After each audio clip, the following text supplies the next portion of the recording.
아담이야말로 어떻게 보면 에덴 동산에서 떠났을 때 죄를 가지고서 문명의 사업을 시작했을 때 나는 아담이야말로 지금까지 우리의 자기성으로 회복하고자 하는 그러한 현기증 나는 자유 여정을 우리를 통해서 여기까지 온 것 아닙니까? 그러니까 우리 안에는 이미 아담 하와 이후에서 그러한 내 자신을 찾고자 하는 자기성의 회귀가 결국 우리를 불안해하고 우리를 떨게하고 또다시 우리를 끝없이 단독자로서 삶의 형식으로 귀해가는 그러한 모습이 바로 불안과 외로움이 제공해주는 것이다. 이런 것들이 모두가 상실에서 주어진 감정이라는 거죠. 그래서 그렇다면 우리는 이러한 슬픔과 상실에서 어떻게 치유가 될 수 있을까요? 내 안에 내가 너무도 많아. 조성모의 노래 가사도 있듯이 진짜 어떨 때는 우리가 상실을 경험하게 될 때는 우리는 내가 나에게 낯설게 될 수도 있죠. 그런데 우리 나에게는 이렇게 여러 가지 나가 네 가지의 나뿐만 아니라 더 많은 나도 있겠지만 대표적인 나는 상실 앞에 슬퍼하는 나가 있어요. 슬퍼하는 나. 그 다음에 슬픔을 느끼는 나가 있어요. 그리고 슬퍼하는 느끼는 나를 관찰하는 나가 있고 또 관찰한 나를 있는 그대로 판단하고 비교하고 평가하는 것이 아니라 있는 그대로, 있는 모습 그대로 I am as I am. 있는 그대로 나를 포용해주는 그런 나가 있다는 거죠. 우리는 슬퍼하는 나는 바로 자기 동일시, 에고 속에서 머물러 있는 어린 아이와 같은 내가 누군지, 난 누구일까? 나를 태어나서 나를 관찰할 수 있는 그런 능력이 없는 어린아이. 동일시, 자기 동일시에서 머물러 있는 나를 슬퍼하는. 우리 이런 나도 있어요. 이걸 찾기 위해서 우리는 자기 중심적인 생각이 표출하는 것이 에고의 표현이기도 합니다. 그런데 이런 에고에서 느껴지는 감정을 느끼는 나가 있어요. 느낀다고 하는 것은 이미 나의 감각에서 느껴지는 것을 대상화시켜서 느끼는, 바라보는, 느끼는 나가 있다는 거죠. 동일시가 아니라 느껴지는 나가 있어요. 이 느낌이야말로 타자에게 갈 수 있는, 공감할 수 있는 능력이기도 합니다. 그리고 느낀 나를 관찰하는 나, 주시하는 나가 있죠. 그리고 주시뿐만 아니라 관찰뿐만 아니라 그를 어루만져주고 안아주고 허용해주는 그런 공감의 나가 있습니다. 이렇게 자신과 화해하고 허용하는 나가 우리 타자에게로 갈 수 있는 공감의 원리가 되어지고 소통의 원리가 되어지죠. 그래서 논어의 서란 말,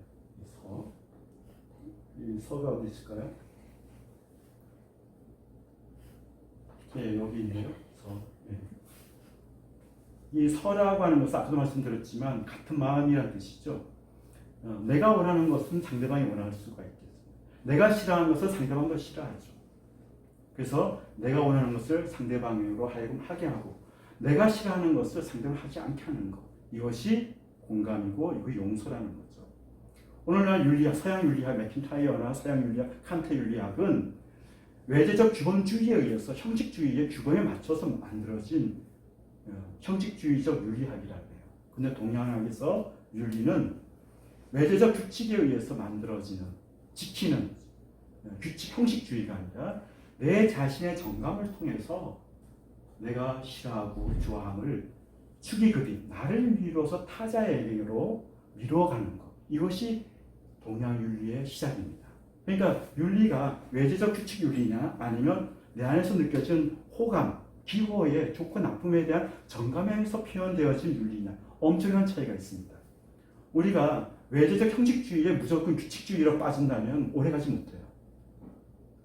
규칙을 억지로 강제성을 띈 내부적 강제성에 무조건 맞추려고 하는 이런 규칙주의는 오래가지 못한다는 거죠. 나를 끊임없이 강제화해야 되고 언젠가는 이 강제 억압이 퇴행으로 언젠가는 또 비칠 수가 있습니다. 그렇지만 내 안에서 느끼는 호호의 좋고 나쁨의 문제를 타자에게로 연결되어진 이런 윤리주의는 더욱더 본질적인 윤리로 갈 수 있는 힘이라는 생각이 듭니다. 거기에 우리는 내 자신을 허용하는, 화해하는 이 서야말로 그런 공감의 원리가 될 수 있다는 생각이 듭니다. 한의학에 불인마목이라고 하는 단어가 있습니다. 불인마목은 중풍맞은 팔 다리를 말합니다. 그러니까 여러분 중풍맞이는 어때요? 침을 꽂아도 반응이 없습니다. 아픈지 아프지 않은지 혈맥이 관통 흘러가지 않는 아픔을 알 수 없은 걸 말해요. 우리가 아파할 수 있다고 하는 것, 눈물을 흘릴 수 있다는 것, 이것은 능력입니다. 왜냐하면 거기는 누군가를 사랑하는 인의 마음, 사랑의 마음이 혈맥이 관통하기 때문입니다. 그래서 아픔 느끼는 것도 능력입니다. 그래서 우리 혈맥 관통이란 말은 바로 생명의 의지, 사랑을 누군가를 사랑하기 때문에 아파한다는 거죠. 그래서 한의학에 행인, 산조인, 익지인이라는 단어가 있어요. 다 씨앗을 말합니다. 행인하면 살구씨를 말하고요. 산조인하면은 멧대추, 대추 씨앗을 말하고요. 익지인 이렇게 다 씨앗을 말합니다. 그러니까 씨앗은 무슨 뜻을 말하죠? 씨앗은 모든 생명의 근원이죠. 모든 것을 가능하게 하는 씨가 새싹이 되어지고 새싹에서 꽃이 나고 꽃에서 열매가 되어지고 열매가 다시 씨앗이 되어지는 생명의 순환성을 말하죠. 생명의 근원을 말합니다. 사랑을 바로 이렇게 왜 행인, 산조인, 씨앗에 인자를 붙일까요? 그것은 바로 생명의 원리가 사랑이라는 원리가 바로 거기에 생명의 의지라는 거죠. will power, 생명의 의지. 예.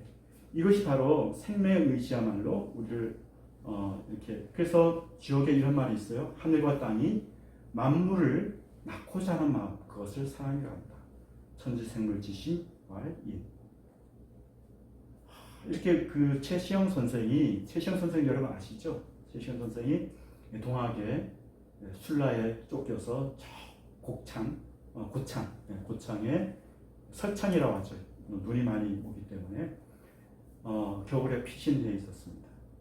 그래서 피신한 너무 아까운 이게 시간이 그 주인한테 미안해서 새끼를 꽈요. 새끼를 꽈다가 다 꽈으면 다시 새끼를 풀었다가 다시 꽈요. 그러니까 그걸 보고서 주인이 선생님 또 새끼를 다 꽈으면 좀 쉬어야 될 텐데 왜 꽌 새끼를 다시 풀어서 다시 꽈입니까? 그랬더니 최시영 선생이 하늘도 지금 쉬지 않고 운행하시는데 어떻게 내가 쉴 수 있겠습니까? 우문 같죠? 우문의 현답 같은 그런 현답인지 모르겠지만 우답 같습니다. 그런데 적어도 최시영 선생의 실존적 삶은 자신의 새끼 꼬고 안 꼬고 새끼가 꽝에서 다시 풀어서 꼬는 그 모습이 마치 잘못된 바보 같은 그런 행위인지 모르겠지만 적어도 당신의 삶에서는 하늘과 땅의 운행의 법칙과 자신의 삶을 같이 한 꾀로 참천하유라 한 꾀로 같이 참여하고 있는 그러한 명의 삶으로 살고 있다는 것을 보여줄 수가 있습니다. 그래서 천지생물지시만 하늘과 땅은 끊임없이 운행하죠. 봄, 여름, 가을, 겨울. 어떨 때는 운행하고 어떨 때는 운행하지 않고 그게 아닙니다. 끊임없이 운행을 하면서 만물을 양육하죠. 그런 성실성, 끊임없는 실천성, 성실성이야말로 내 자신을 끊임없이 반성하고 성찰하고 내 자신의 성기, 이 중용에서 성기라는 내 자신을 끊임없이 반성하고 성찰하는 이름을 통해서 타자에게로 타자의 이름까지 만들어낼 수 있는 그 원리를 내 자신의 공감, 내 자신의 원리에서 찾습니다. 그걸 참천화육이라고 이제 그런 이야기를 하죠. 그래서 이 불인마목을 우리는 이제 혈맥 관통으로 하기 위해서는 타자의 문제를 우리 자신의 문제로 제기할 수 있는 그런 인식이 필요할 것 같습니다. 자, 저는 상실에 있어서 저는 이 에릭 프롬과 그 법정 스님의 무소유 정신을 여러분에게 말하고 싶습니다. 에릭 프롬은 소유냐 존재냐 그런 책이 있죠. 우리 어렸을 때, 우리 대학생 때 많이 읽었던 부분입니다. 에릭 프롬은 소유에서 존재론적인 실천으로 이어졌을 때 우리 문명사회가 치유된다 이야기했습니다. 법정 스님은 무소유, 소유한 것을 끊임없이 덜어내는, 버리고 떠나는 이러한 삶이야말로 현대 사회를, 잉여 사회를 상과 사회로부터 구원할 수 있다고 얘기를 하는 거죠. 우리는 끊임없이 상실과 아픔과 눈물을 겪게 되어지지만 더 이상 우리가 상실과 아픔을 겪는 것이 아니라 오히려 이것을 내 갖고 있는 것을 오히려 덜어내고 없이 하는 그것이야말로 주체 삶으로 전개되어진 이 삶이야말로 오히려 상실에서 극복될 수 있는 삶이 아닌가 생각되어집니다. 그래서 법정 스님의 무소유적 삶이 우리의 어떤 정신적인 어떤 스승의 그러한 어떤 경지를 보여주었던 것 같습니다. 더 간소하게. 그래서 제가 이 계다리 소반이라고 하는 것은 이제 김삿갓 시에 나오는 그 시입니다. 계다리 소반에 축한 그릇. 청산과 구름이 얼비치네. 주인아 미안해하지 마소 내사 청산과 구름을 더 사랑하여. 그러니까 김병렬 김삿갓 선생이 길을 가다가 길을 잃었어요. 겨울에 얼어 죽게 됐습니다. 마침 그때 얼어 죽을 것 같은데 저 멀리서 깜박 강원도 영월이죠. 김삿갓 그 묘가 있는 그쪽입니다. 불빛이 보였습니다. 허이허이 달려가서 주인에게 하룻밤을 묵어가자고 추위만 피하자고 이야기했습니다. 그래서 주인이 그러라고 하고 했는데 주인이 미안해한 거예요. 저기 추위에 굶어 죽을 것 같은데 뭐라도 그 겨울 엄동설 안에 뭐라도 밥을 먹여야 되는 밥이 없잖아요. 강원도 그 오지에 무슨 밥이 있습니까?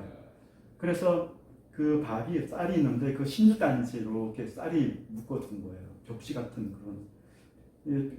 그 신주단지의 쌀을 다 못하게 한 줌을 이렇게 한 움큼이죠. 그걸 가지고서 죽을 끓인 갱죽이라 그래요. 그냥 그 진짜 더 간소하게 그냥 갱죽같이 그냥 이렇게 되게 묽은 죽만 이렇게 죽어요. 그러다가 그게 이제 이렇게 이제 개다리 소반입니다. 개다리 소반이라는 건 강아지 개다리 있죠. 개다리가 이렇게 해서 이렇게 당겨 있어요. 이렇게. 예. 그런 이제 그리면 굳이 그리면 이렇게 해서 개다리 소반처럼 보이죠, 이거? 이렇게 개다리 소반입니다.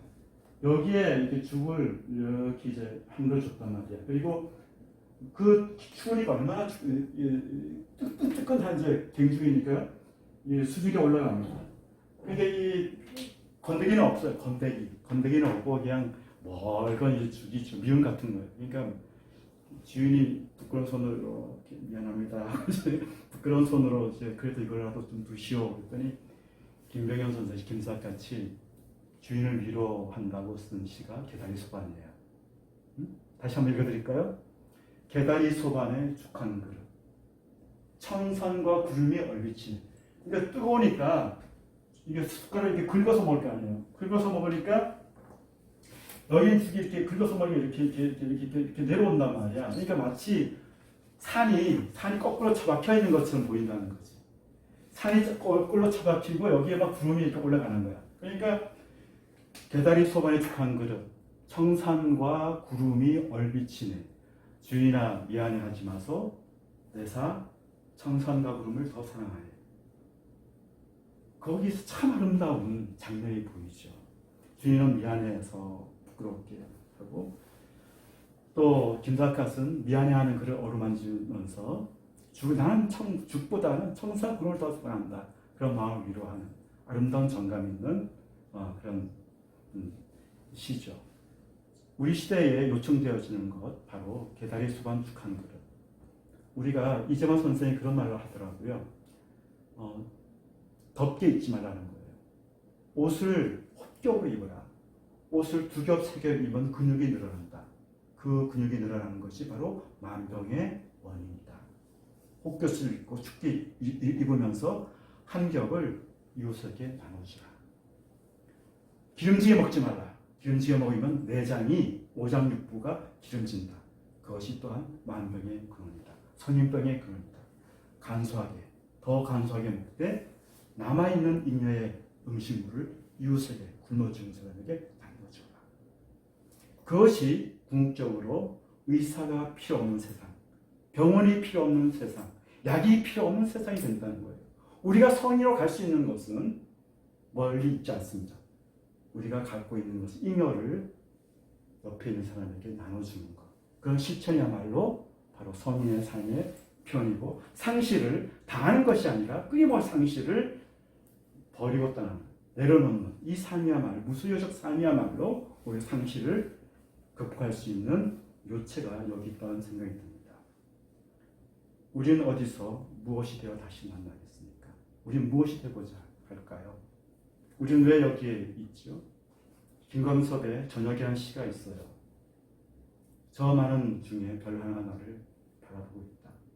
이 많은 사람 중에 그 별 하나를 쳐다본다. 별은 밝음 속에서 없어지고 나는 어둠 속에서 사라진다. 정다운 우리, 너나 나나, 어디서 우리가 무엇 되어 다시 만나려? 우리는 마찬가지입니다. 우리는 우리의 문제가, 나는 나의 문제가 아니라 바로 연결되어 있죠. 연결되어 있는 우리가 무엇이 되어서 다시 만날까요? 그것은 우리가 그대가 되어서, 또 그대는 내가 되어서 서로가 되어지는 삶 속에서 우리가 있을 때 우리는 이 상실과 아픔과 눈물의 상황, 현실, 눈물의 사회에서 치유적 삶으로 갈 수 있지 않을까 생각되어집니다. 그래서 저는 제가 쓴 시가 하나 있는데 이걸 읽음으로써 오늘 강의를 마치고자 합니다. 우리는 무엇이 되고자 하는가? 나는 오늘도 언덕에 올라 바람을 맞는다. 깃털의 머리를 감추고 바람을 맞는 새들도 휘어지도록 온몸으로 바람 맞다가 다시 저 상태로 돌아오는 갈대도 모두 바람을 맞는다. 바람도 지친 탓인지 때로 해진 발걸음에 앉아 더 이상 멀리 가지 않고 주변을 서성인다. 저도 떠나지도 머물지도 못하는 사람의 마음이 된다. 의지를 부려 더 멀리 달려가는 것도 좋지만 그냥 그렇게 되돌고 살아가는 것도 삶인가 보다. 바람 가는 길은 원래 있는 것이 아니라 저 불어가는 것이 곧 바람의 길이 된다. 이를 곳도 머물 곳도 떠날 곳도 없는 곳이 저의 길이다. 오늘도 우리가 바람 부는 언덕을 나선다는 것, 그것은 곧 내가 바람이 된다는 것이다. 네, 마치겠습니다.